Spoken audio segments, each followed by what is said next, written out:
Welcome to icon news. నేను మీ పవన్ కృష్ణమూర్తి.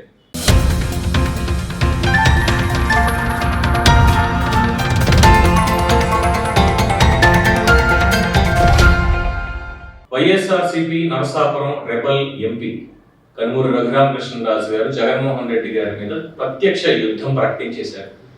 మొట్టమొదటిసారి 4.5 సంవత్సరాల్లో మొట్టమొదటిసారి నరసాపురం నియోజకవర్గంలో అడుగుపెట్టిన ఆయనకి రాజమండ్రి ఎయిర్పోర్ట్ దగ్గర నుంచి కూడా ఇంటికి వెళ్లే వరకు ప్రజలు బ్రహ్మరథం పట్టారు. ఐ రిపీట్, ప్రజలు.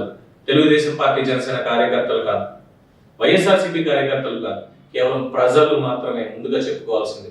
ఎక్కడికక్కడ ఆయన వస్తుంటే రాజుగారు వచ్చారు. ఆయన నియోజకవర్గం కాకపోయినా సరే, ఆయన ఎంపీ కాన్స్టిట్యున్సీలో అది లేకపోయినా సరే, పక్క జిల్లాలో ఉన్నటువంటి వాళ్ళు కూడా మా రాజుగారు వచ్చారు. ఎందుకంటే స్టేట్ వైడ్ ఆయన ఒక లీడర్ కింద ఉన్నారు. ఇప్పుడు ఇంకా మాట్లాడితే నేషనల్ వైడ్ కూడా ఆయనకు ఉన్నటువంటి సంబంధాలు కానీ సరే, స్టేట్ కంపెనీ మాట్లాడుకుంటే ప్రతిరోజు ఆ టీవీ ఛానల్స్ లేదంటే మా యూట్యూబ్ ఛానల్స్ మన జర్నలిస్టులు మేమైనా రోజు మాట్లాడతామో లేదో తెలియదు కానీ ప్రజలకి నిజం చెప్పడానికి ప్రతిరోజు రచ్చబండ అనేటువంటి ఒక కార్యక్రమాన్ని పెట్టుకుని ఆయన్ని ఎంతలా అణచివేయాలని చూసినా సరే ఎక్కడ తలవకుండా తగ్గకుండా జగన్మోహన్ రెడ్డి మీద నిరంతర యుద్ధం చేస్తున్నారు. ఇప్పటివరకు వర్చువల్ గా కోర్టులో పిటిషన్లు వేయడం కావచ్చు, ప్రజా ప్రయోజన వాచ్యాలు వేయడం కావచ్చు, ఇవన్నీ ఒక ఎత్తు అయితే ఇప్పుడు నర్సాపురం వెళ్తున్న దమ్ముంటే ఆపకుండా ఒక పందెం పుంజులు వెళ్ళారు.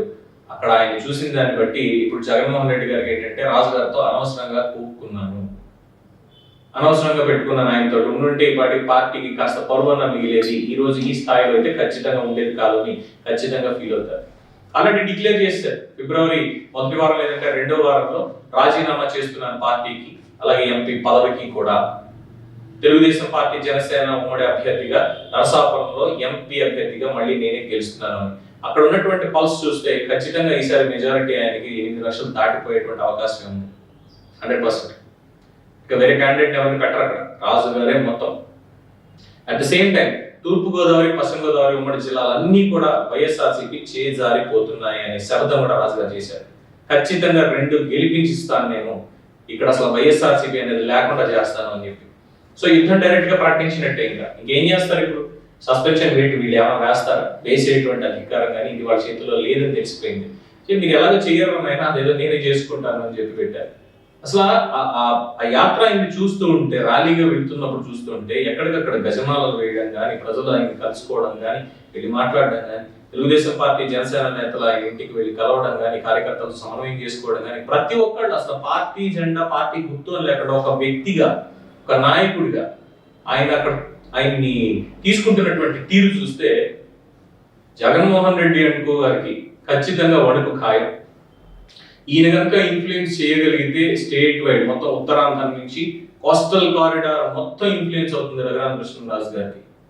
రాయలసీమ గురించి నాకు తెలియదు, ఆయనకు అక్కడ ఉన్నటువంటి పట్టు, అందులో కేవీ రామచంద్రరావు గారు వీళ్ళందరూ కూడా ఉన్నారు కాబట్టి పెద్దలు, వాళ్ళ సర్కిల్ ఇదంతా డిఫరెంట్ ఉంటుంది. అలాగే రాష్ట్రంలో ఇప్పుడు ఉన్నటువంటి రాజకీయ పరిణామాలు కూడా మారి ప్రతి చోట కూడా ఎక్కడికక్కడ మార్పు అనేది కనిపిస్తోంది. మార్పు కావాలని కోరుకుంటున్నారు. సో దానికి ముందు నుంచి ఉండి అందరినీ మోటివేట్ చేస్తున్నటువంటి రఘురామకృష్ణరాజు గారు అటు న్యాయపరంగా ఇటు ప్రజల పరంగా ప్రత్యక్ష యుద్ధాన్ని జగన్మోహన్ రెడ్డి గారి మీద ప్రకటించేశారు. ఇక ఓటమి లాంఛనమే అని చెప్పుకోవడం మాత్రమే మిగిలింది అనేది ఆయన అభిమానులు చెప్తున్నారు. జగన్మోహన్ రెడ్డి ఇంకా తలెత్తుకునేది లేదు. రఘురామకృష్ణరాజుని అనవసరంగా చాలా ఇబ్బందులు పాలు చేశాడు. ఆయన కేసులు పెట్టి, ముఖ్యంగా కస్టోడియల్ టార్చర్. ఆ రోజు ఆ టార్చర్ పెట్టుకున్నప్పుడు వీడియో కాల్ చూశారు, వీడియోలో చూసి ఆనందించారు అన్నటువంటిది రాజుగారు చెప్తారు. సో అది ఇంపాక్ట్ అనేది చాలా మందిలో చాలా గట్టిగా క్రియేట్ అయ్యింది. క్రియేట్ అయినటువంటి నేపథ్యంలో మరి ఇప్పుడు రానున్న 2 నెలల కాలంలో జరిగే ఎన్నికల్లో రాజుగారి ఇంపాక్ట్ ఏ విధంగా తగలబోతోంది అనే దానికి ఇది ఒక శాంపుల్ అని చెప్పుకోవచ్చు. చూద్దాం ముందు ముందు కథ ఇంకెలా ఉంటుందో, ఏ పందెంలో ఏ పుంజు గెలుస్తుందో. దీని మీద మీ అభిప్రాయాన్ని కామెంట్స్ రూపంలో తెలియజేయండి. చూస్తూనే ఉండండి ఐకాన్ న్యూస్. నేను మీ పవన్ కృష్ణ.